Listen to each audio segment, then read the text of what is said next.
자, 여러분들 이어서 우리 하도록 하겠습니다. 21번 한번 보겠습니다. 자, 21번 문제는 말 그대로 뭐 전형적인 문제라고 보시면 돼요. 이 재고가 그죠? 실제적으로 재고가 있어야 될 금액하고 실제 재고와의 차이 부분 있죠. 차이가 바로 소실된 재고의 추정 금액은 얼마냐. 뭐 일반적인 아주 있죠. 잘 볼 수 있는 유형이 될 것 같습니다. 한번 보죠. 이런 것들은 T 계정법으로 접근하면 좋을 것 같아요. 이렇게 쭉 T를 그려가지고요. 우리가 재고가 있어요. 재고 자산이 있고 기초가 있고 우리가 매입한 순 매입액이 있겠죠. 그죠? 순 매입액이 있습니다. 매입이 있고 여기서 기말에 재고가 있을 거고 그 다음에 팔린 거는 매출 원가가 될 것 같습니다. 그죠? 이렇게 되겠죠. 그죠? 맞죠? 자, 지금 우리가 지금 알아야 될 점은 기말 재고 A가 있죠. 우리가 얘를 알아야 되는 거예요. 근데 기말 재고 얼마가 있냐 이걸 추론해야 돼요. 그런데 재고 자산 중 11만을 제외한 금액은 나머지가 소지되었죠. 그죠? 그러니까 결국은 있어야 될 재고 중에 11만 원은 결국 있다는 거고 그럼 X가 바로 뭐예요? 바로 이 화재로 따른 소실된 있죠. 화재에 따라 소실된 이 재고 금액이 될 거 아니겠습니까? 이거를 구해보라 하는 거예요. 그럼 기초가 바로 10만 있었어요. 기초 재고 10만 원 있고 그 다음에 12월 말까지 매입액과 매출액은 각각 60. 그럼 이거는 60이다. 요 금액은 참고에 있었던 70이다. 자, 이런 거를 의미할 수 있는 거죠. 자, 그럼 매출 원가를 좀 뽑아 보겠습니다. 그러면 매출액은 40이다 이 말인데 3년 동안의 매출 총이익은 이익률은 20%다 했을 때 매출 원가는 얼마냐? 그래서 여러분은 그죠? 매출 총이익률을 이 매출 원가와 어떤 관계가 있는지 알아야 되겠죠.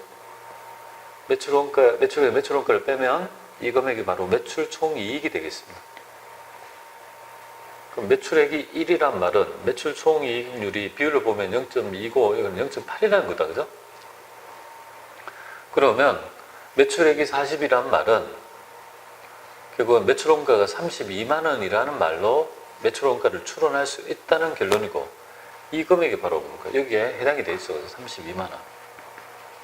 그럼 70에서 31을 빼면 결국은 38만 원이 뭐야? 원래 있었어야 될 금액이 되는 거예요. 추론이 38이 돼야지 있어야 된다. 그런데 지금 현재 11만 원 밖에 없으니까 결국은 27만 원만큼인 거예요. 없어진 금액을 의미한다. 뭐 이런 걸 의미하는 거 아니겠습니까? 그래서 정답은 1번이 되겠습니다. 굉장히 고전적인 문제니까 많이 나와요. 많이 좀 풀어보시면 좋을 것 같아요. 이런 것들은 좀 맞출 수 있어야 될 것 같아요. 예, 자주 보는 유형인 것 같습니다. 자, 그 다음에 이어가지고 22번 문제 한번 보겠습니다. 자, 유형자산의 측정, 평가 및 손상에 관한 설명 중 옳지 않는 것 찾아봐라. 이렇게 되어 있습니다. 옳지 않는 것. 현물 출자를 받은 유형자산의 취득원가는 바로 그죠? 취득하는 자산의 공정가치에 의해서 결정하죠. 맞고요. 그 다음에 최초 재평가. 우리 체험으로 재평가를 한다라면 두 가지 경우가 있을 수 있죠. 이거 부분은 그죠? 예, 재평가에서 평가증이 될 수 있고요. 평가감도 될 수 있는 거 아니에요. 평가를 올릴 수도 있고 떨어질 수도 있는 거죠. 그래서 평가 증감 금액은 바로 재평가 잉여금으로 처리해요. 재평가 잉여금으로 해서 자본 계정으로 처리한다라면 이 평가감은요. 재평가 손실로 처리해서 바로 단기에 비용합니다. 이런 어떤 거죠? 논점이 있겠죠. 근데 평가 손익은 기타 포괄 손익으로 반영한다. 이게 다 그런 건 아니다. 그죠? 네, 정답은 2번이 되겠습니다. 그래서 여기 보시면 세 번째는 말 그대로 경제적 효익이 증가한다면 뭐 자본적 지출을 얘기하는 거죠. 포함한다는 게 맞는 거고.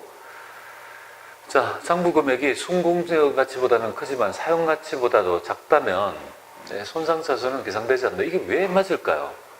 여러분들이 우리 회수 가능가액이란 말은 사용가치보다 크다는 맥시 규정이잖아요. 장부가액이 만약 100원인데 얘는 150원이고 얘는 70원이라 하면 순공적 가치가 150원이잖아요. 그죠? 그러니까 100원에서 이만큼이 손상된 게 아니잖아요. 그죠? 그러니까 계상하지 않는다가 맞다 이 말이에요. 그죠? 그 다음에 과거에 인식된 손상차손은 우리가 손상을 환입할 수도 있지만 이 환입하는 한도가 있어요. 그래서 손상되지 않았다라면 우리가 있었어야 될 있죠. 우리 장부가액을 한도로 하고 있습니다. 그래서 환입한다. 해수가액을 결정하는데 변화가 있는 게 환입한다. 뭐 그런 거 되겠습니다. 정답은 2번이 잘못된 것 같습니다. 자, 그 다음에 이어서 해볼게요. 자, 23번 한번 같이 보죠. 자, 23번에 보면 토지, 건물, 일괄 취득 모형이 되겠습니다. 그래서 이게 얘는 바로 유형자산의 우리가 취득원가 결정 모형이죠. 그죠? 그런데 토지를, 건물을 일괄 취득했다. 일괄. 취득 과정에서 수수료가 100원 발생했대요. 그러면 얘는 당연히 뭡니까? 원가의 가산. 10,000원도 제일 처음에 상가격이니까 요 금액에 플러스 해야 되겠다. 그죠? 자, 그런 경우에 지금 현재 취득일 현재 토지의 건물의 공정가치는 각각 뭐예요? 6,000원, 6,000원 동일하다. 이렇게 돼 있죠. 그러면 만약에 취득한 건물을 계속 사용하면 되게 됩니다. 계속 사용. 계속 사용하는 거고, 사용하는 경우고. 그럼 취득한 건물을 철거하고 신축한다. 새로 짓겠다 이 말이잖아요. 그죠?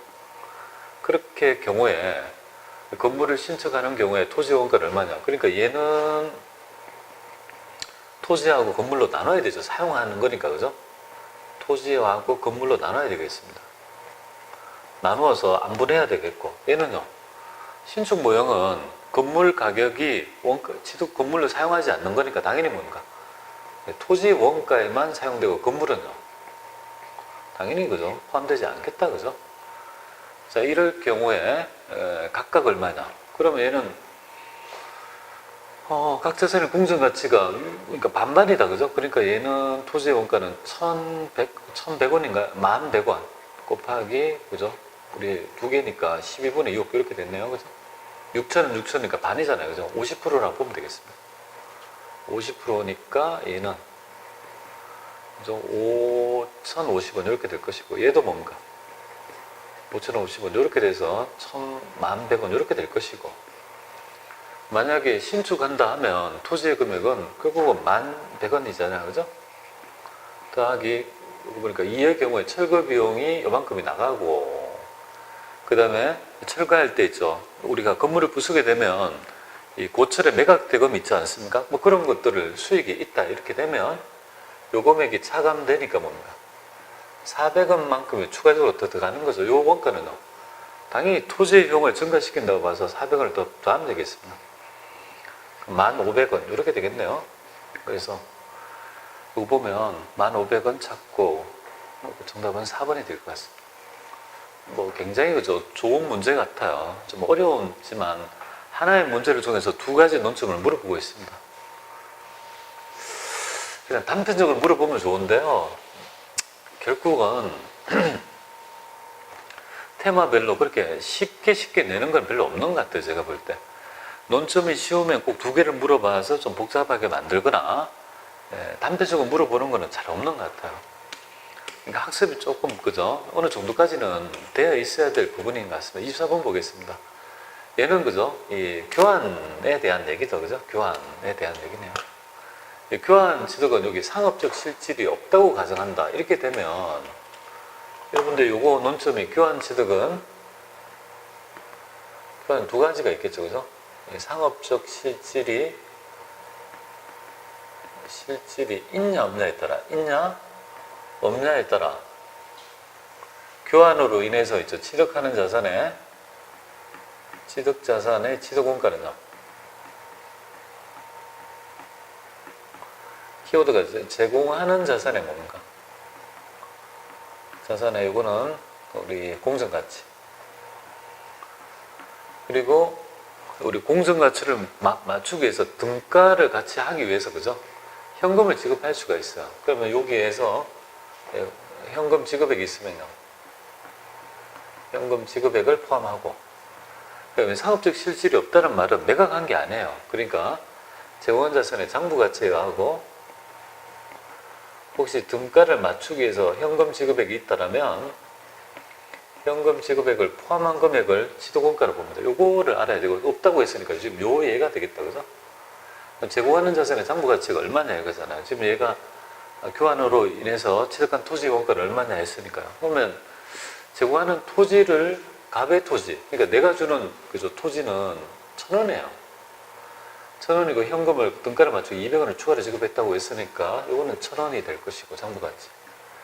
등가를 맞추기 위해서 200원을 더 줬으니까 결국은 이건 1,200원 이렇게 되겠다, 그죠? 그렇기 때문에 정답은 우리 3번이 되겠습니다. 자, 그러면 만약에 상업적 실질이 있다고 하면 어떻게 될까요? 상업적 실질이 있다고 하면 제공하는 자산의 공정가치가 1,100원이고 여기는요 현금 지급은 200원이 될 거니까 얘의 지도권가는 1,300원이 된다는 것도 추가적으로 말씀드리겠습니다. 이거는 이제 상업적 실질이 있는 경우를 염려하는 거죠. 자, 그 다음에 25번 같이 볼게요. 자, 25번은 뭐 이렇게 감가상각 방법을 물어보는 것 같습니다. 감가상각 방법으로 뭐를 물어봤냐면 이중체감법을 물어봤어요. 이중체감법. 네, 적용할 경우에 우리가 X 2년도에 감가상각비는 얼마냐 이렇게 되어 있습니다. 그러니까 작년도에 7월 1일 날 6개월치 상각하고 남한 잔액에서 우리가 이중체감을 하면 되는데 이중체감은 정액법의 배법이죠. 곱하기 2배 하는 방법을 우리 이중체감법이라 하죠. 그죠? 그러면 결국은 정액법의 산정 가치가 결국은 5분의 1이니까 곱하기 2 하면요. 5분의 1이고 이게 상각률은 0.4가 되겠습니다. 그럼 X, 2000X 1년도에, 그죠? 우리 7월 1일, 12월 31일 시점에 요 연도에 있죠. 감가상각비 한번 보겠습니다. 감가상각비는 우리가 지금 내용 연수가 10,000원이네요. 그죠? 이중체감법은 잔존가치가 필요 없습니다. 곱하기 상각률이 0.4가 되니까 알아야 될 점은 이때 연도는 12분의 6이다. 그죠? 왜냐하면 7월 1일 날 했을 거니까. 4천이니까 2천원이 되겠죠. 그죠? 2천원이 될 겁니다. 그럼 여기에 미상각 잔액은요? 미상각 잔액은 그건 10,000원에서 요거니까 8천원이 되죠. 그죠? 그럼 X 2년도에 감가상각비는 여기 8,000원 곱하기 0.4를 하고 12분의 10을 다 되니까 3,200원이 되겠다. 그죠? 그러니까 X 2년도는요 3번이 될 것 같습니다. 그렇게 어려운 문제가 아닌 것 같습니다. 해보시면 될 것 같습니다.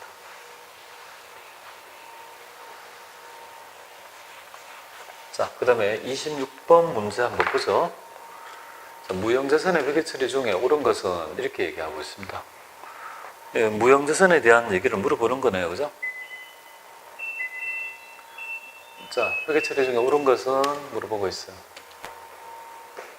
자, 무형자산에 대해서는 손상자산은 인식하지 않는다. 무슨 말이야? 인식합니다. 인식합니다. 내용연수가 한정적이라면요. 당연히 그죠. 상각을 해야 되는 거죠. 한정적이라. 한정적이니까 상각을 하지 않는데 말이 안 되고 비한정적인 영업권 같으면요. 그런 것들은 내용연수가 한정적이지 않으니까 배분을 못 하는 거죠. 감가상각 안 합니다. 근데 상각을 한다 했으니까 틀린 거고. 무형자산은 유형자산과 달리 재평가 무형을 선택할 수 없으면 원가 무형은 아닙니다. 유형과 무형은 똑같습니다. 무형 자체가.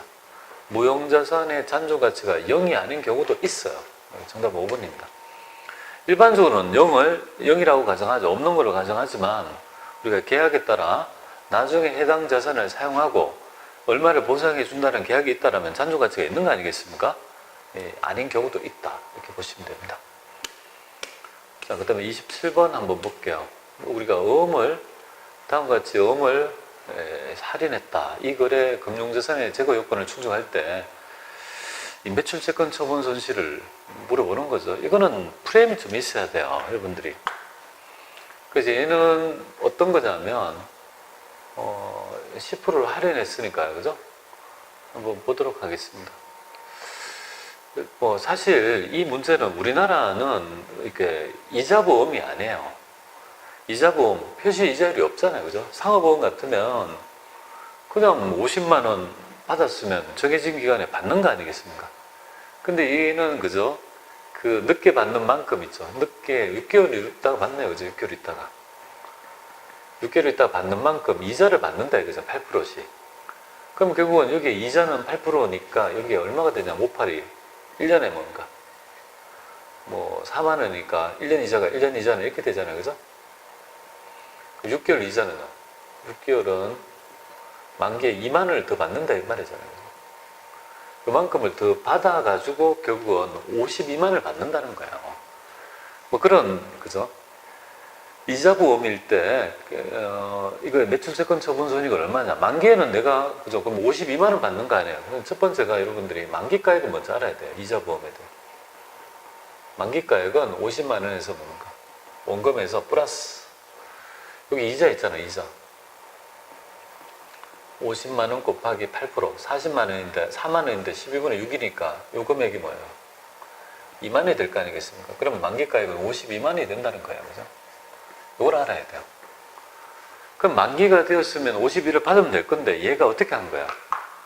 만기 전에 뭡니까? 만기 전에 언제? 이때 10월 1일 시점. 그러니까 여기서부터 여기 시점이니까 8월, 7월달, 8월달, 9월달 그러니까 석 달 보유하다가 그래서 이걸 할인한 거예요. 할인. 그러니까 결국은 6개월을 기다리면 만기 금액을 받을 건데 석 달 있다가 이거를 그죠? 결국은 이거 은행에 할인했다 이거잖아요. 그러면 여러분들은 얘를 첫 번째 보면 이 시점에 있죠. 할인 시점에 장부가액을 알아야죠. 이 어음의 장부가치를 알아야 돼요. 장부가치를. 장부가액을 일단 알고요. 두 번째가 뭐냐면 우리가 할인 금액 있죠. 처분 대가. 도대체 얼마 은행에 받았나요? 그죠? 은행에 우리도 받은 금액이 있을 거 아니에요. 그죠? 요 차액이 뭐예요? 바로 우리가 매출채권 처분 손실이 됩니다. 매출채권 할인율을 얘기하는 거죠. 처분 손실을 의미하는 거죠. 요 금액은 얼마냐? 뭐 이걸 물어보는 것 같습니다. 그래서 이런 문제 자주 나오니까 일단 만기가액을 뽑으세요. 할인 시점의 장부가액은 얼마가 될까요? 할인 장부가액은 당연히 50만 원에서 뭡니까? 이자를 지금 몇 개월 받아요? 6개월인데 석 달 있다가 지금 3개월 있다가 받았으니까 3개월이면 만 원이잖아요. 그죠? 그럼 이자가 뭡니까? 이 시점에 만 원, 그죠? 내가 이제 석 달을 보유했으니까 6개월에 2만 원 받으니까 석 달이니까 만 원을 받잖아요. 그죠? 받을 권리가 있다. 이 시점의 가치는 51만 원이 되겠습니다. 그럼 은행에다가 있죠. 이거를 처분하고 이런 가치를 처분하고 돈을 받게 되는데 은행에서는 당연히 뭡니까? 이 표시이자보다는 더 받으려 할 거 아니에요. 수수료를 그죠? 10%를 받겠다는 거예요. 그러면 만기가액이 뭡니까? 52만 원이잖아요. 그죠? 그게 10% 이자를 받겠다. 이게 할인율이 10%. 그래서 50에서 빼기 52만 원 곱하기 10% 금액을 받을 거예요. 근데 지금 남아있는 기간이 석 달이잖아요. 그죠? 10분의 3 이렇게 하면요. 결국은 처분 대가는 요 금액을 만기에 받게 되는데 은행에서 요만큼은 이자로 달라는 거예요. 그럼 요거 빼고 돈을 줄 거 아니겠습니까? 그러면 요거 빼고 돈 받는 금액이 얼마냐면 이 결국은 얼마가 되냐면 50만 7천이 돼요. 50만 7천 원만큼 받을 거다. 그러면 결국은 내가 있죠.